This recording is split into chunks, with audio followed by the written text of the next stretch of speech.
Berikut merupakan jurnal yang saya jadikan acuan untuk membuat video ini. Ikan mas koki merupakan salah satu jenis ikan air tawar populer di Indonesia. Ikan mas koki memiliki ciri yang mudah dikenali, yaitu tubuh gendut pendek, punggung sedikit bongkok, serta bentuk tubuh yang pendek dan gempal. Bentuk tubuh tersebut merupakan salah satu ciri khas yang membedakannya dengan jenis ikan hias air tawar lainnya. Berikut merupakan klasifikasi dari ikan mas koki. Untuk meningkatkan ketersediaan ikan mas koki dan memenuhi permintaan pasar, maka dari itu salah satu teknik kultivasi budidaya yang dapat dikembangkan yaitu dengan cara mempercepat masa pertumbuhan larva ikan mas koki menjadi benih dan ikan dewasa. Salah satu teknik yang dapat dilakukan untuk mempercepat pertumbuhan larva ikan adalah dengan penggunaan hormon, salah satunya hormon tiroksin dan hormon pertumbuhan. Menurut Zerin et al. 2005, dalam Erlangga et al. 2018, menyatakan bahwa hormon tiroksin dapat meningkatkan laju pertumbuhan ikan melalui laju metabolisme, efisiensi pakan, dan retensi protein. Penelitian pada jurnal ini mengacu pada penelitian Sudrajat et al. 2013 yang menggunakan dosis rekombinasi T4 0,1 mg per liter dan RGH 10 mg per liter pada larva ikan patin siam dengan tingkat sintasan tertinggi yaitu 79%.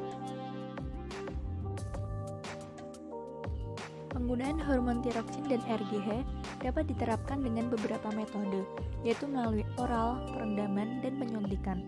Metode oral dan perendaman merupakan metode yang relatif lebih mudah untuk diaplikasikan dalam budidaya. Menurut Moriana dan Kawauchi 2014 Erlangga et al. 2018 menyatakan bahwa aplikasi hormon rekombinan pertumbuhan melalui pemberian pakan dan perendaman merupakan metode yang paling aplikatif untuk diterapkan dalam skala besar. Metode yang dilakukan pada penelitian di jurnal adalah dengan menggunakan metode perendaman. Dengan metode perendaman diharapkan hormon akan masuk ke dalam tubuh ikan melalui proses difusi. Metode pertama yang dilakukan adalah perkembangan larva. Pengamatan volume kuning telur dengan beberapa tahapan, yaitu pengukuran awal dilakukan sebelum perendaman dengan hormon dan setelah perendaman dengan hormon sampai kuning telur habis. Yang kedua, pengamatan volume kuning telur. Pada awal pengamatan dilakukan setelah 4 jam telur menetas pada pukul 9 sebelum perendaman dengan hormon. Selanjutnya pengukuran kedua pada saat perendaman dengan hormon pukul 21.00 dan kemudian pengukuran seterusnya dilakukan selang waktu 12 jam sekali sampai kuning telur habis. Yang ketiga, persiapan larva. Larva ikan mas koki yang digunakan sebanyak 360 ekor yang baru menetas berumur 0 hari dengan kepadatan 30 ekor per wadah dengan volume 5 liter. Kemudian yang keempat, penyiapan larutan hormon T4 dan RGH. Hormon tiroksin dilarutkan dengan larutan infus atau NaCl sebanyak 100 ml, aduk dengan homogen. Lalu masukkan dalam media yang mengandung hormon RGH, kemudian larutkan dalam 10 ml PBS, aduk hingga homogen. Yang kelima, perendaman dalam hormon T4 dan RGH. Larva yang baru menetas dimasukkan ke dalam kepadatan 30 ekor, diletakkan ke dalam wadah berisi hormon sesuai dengan dosis perawakan dan direndam selama 24 jam. Lama waktu perendaman yang paling baik dalam mempengaruhi tingkat sintasan larva yang direndam dalam larutan hormon tiroksin adalah selama 24 jam. Setelah itu, ikan uji diangkat dan dipindahkan dengan menggunakan saringan ke dalam wadah pemeliharaan dan dipelihara selama 45 hari. Selanjutnya, pemeliharaan ikan mas koki. Ikan diberi pakan alami berupa kutu air setelah kuning telur habis selama 7 hari, lalu diberi cincangan cacing sutra, dan setelah berumur 15 hari ikan diberi pakan pelet halus 3 hari sekali pagi, siang, dan sore.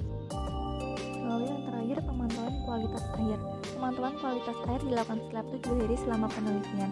Parameter penunjang kualitas air yang dimaksud adalah suhu, pH, oksigen terlarut, dan amoniak. Rata-rata bobot dan panjang ikan semakin meningkat seiring dengan bertambahnya hari pengamatan. Bobot dan panjang tertinggi terdapat pada kisaran 3,09 mg dan 1,75 mm. Semakin tinggi dosis pemberian rekombinasi hormon tiroksin dan hormon RGH, maka semakin meningkatkan pertumbuhan ikan. Berikut merupakan skema masuknya RGH dan regulasi endokrin terhadap pertumbuhan.